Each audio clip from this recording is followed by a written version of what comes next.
Hey, welcome back to Score on Business.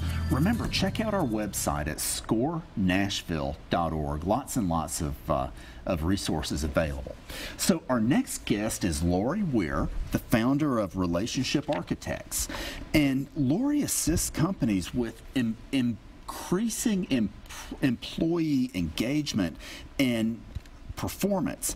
And why I'm kind of stumbling around here, this has just been so powerful. And back in the late 80s, when I was finishing up graduate school, I came across some of this research, and the research in so many words, the piece I found said, those who really do well, that was back when Hank Aaron was killer, those type folks, they use what they have innate talent for and that they have passion for. And it's been, I like going to work, I like my job, I do well with it. And so I really, really understand the value of the research and the way that Gallup has put together a part of it, and now you've got a part of it. So, Lori, thanks for being here. Oh, thank you, Pete. So why is there so much focus on employee engagement? Well, employee engagement is really about increasing the emotional investment of our employees. And in our world today, only about 30% of our employees are like you and I. Right. In that we love what we do, we are passionate about what we do, right. We enjoy doing what we do on a daily right. basis.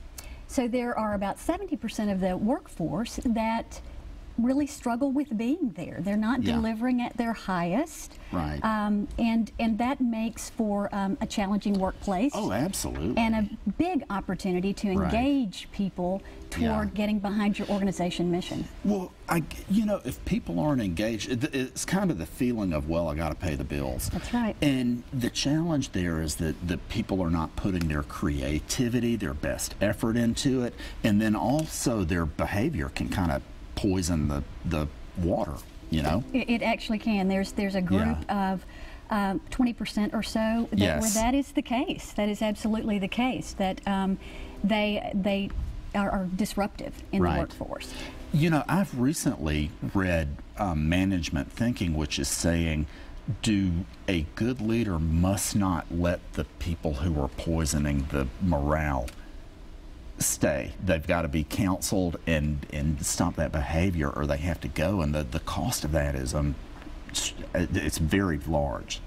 It is, and when you think about the opportunity to potentially take that body of people and all of those in that middle ground and move them into higher performance by focusing on what they do naturally well. Oh, well, that is the next thing. So, it feels like organizations focus on where employees need to improve, and there's well, could you do this better? But the magic comes when you have a different focus. Tell us about that. Well, this is my favorite part of this conversation, actually. We've grown up in a pretty much deficit-based society. And, I had an incredible upbringing, had an extraordinary upbringing. And even in my household, if there were straight A's but there was one A minus, that got a little more attention than the rest of the report card. Right. And that shows up in our workforce and in our employment environments today. Typically, we do performance appraisals based on, here's what you do well, Pete, and, by the way, we need you to focus some attention on these areas where there's a bit of a deficit or an opportunity for improvement. So all this research that has come to light in the last few years makes it very, very clear that when we focus on what people do innately well, they move beyond normal capacity, and they're able to do things with energy and with vitality and with excellence, with excellence. And that impacts for me, it impacts my self-esteem. I know that I do my job well. There's a confidence level. I know when people celebrate what's right with me, it just compels me to do an even better job. Right. And that's the cultural shift that we have the opportunity to make by improving employee engagement. Okay, so we've talked about how powerful this is. Let's talk about how it works.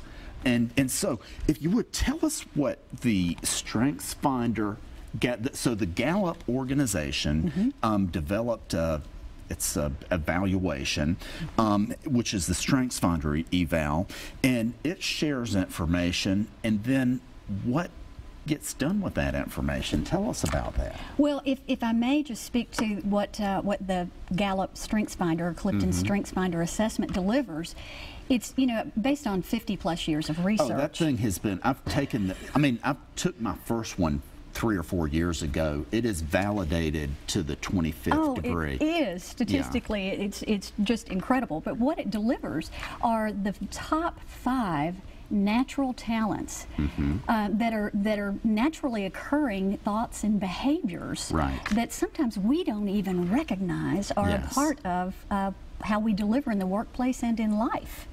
So the assessment is the first key, and it's an important step. And then the second step is, how do we apply that? You know, until recently, there has not been a vehicle for organizations to take the information that's delivered via the assessment and then help employees put an action plan into place as to how does this show up at work? What does this enable me to do? And what are the most effective roles for me to deliver exceptional performance in? And that's where we work. Share here, because you know, as you know, I have been around this work before. So a few years ago, I took the test, and it identified what those talents were and what I do well.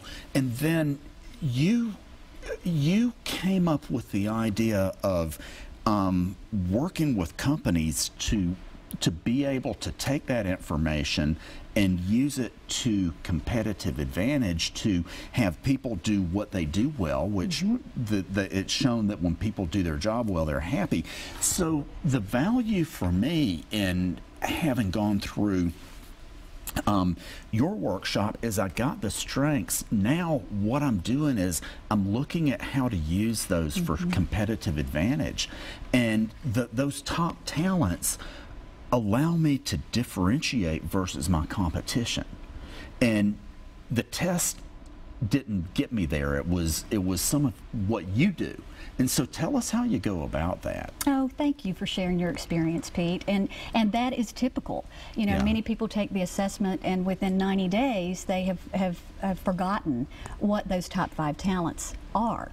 So what we actually do is we offer our clients a step-by-step roadmap to refining those talents into strengths.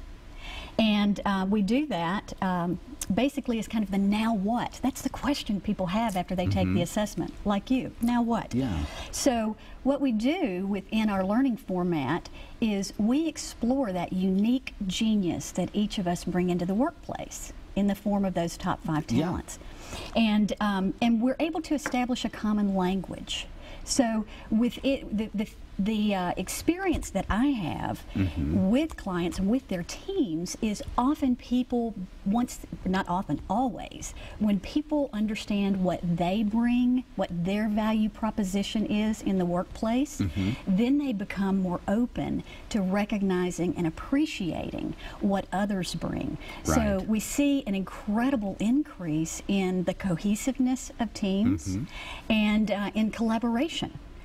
We see people much more willing to delegate because they recognize what their sweet spot, if you will, is in the workplace, and then where others can actually provide a role much more efficiently and effectively, and it's more fulfilling for that person.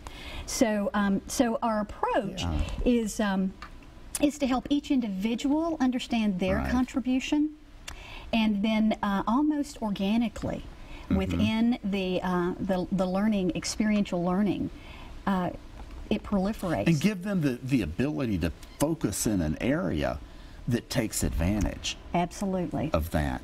Yeah, when I finished graduate school, I interviewed to be a financial analyst for a manufacturing company, and all these years later, I'm terrible with math, and I really have a hard time with spreadsheets. And had I gone in that direction it would have been, you know, Pete, we need a little more productivity. We need this, we need that. Well, thankfully, I figured out with this research what I really needed to be doing, and it's been awesome. Well, and Pete, I have to tell you, having had the privilege of... Hey, pardon me a moment. We are out of time for today. Wow. Hey, thanks so much, everybody, for being with us. We'll be back next week. Remember, scorenashville.org. Thanks. Thank you, Pete.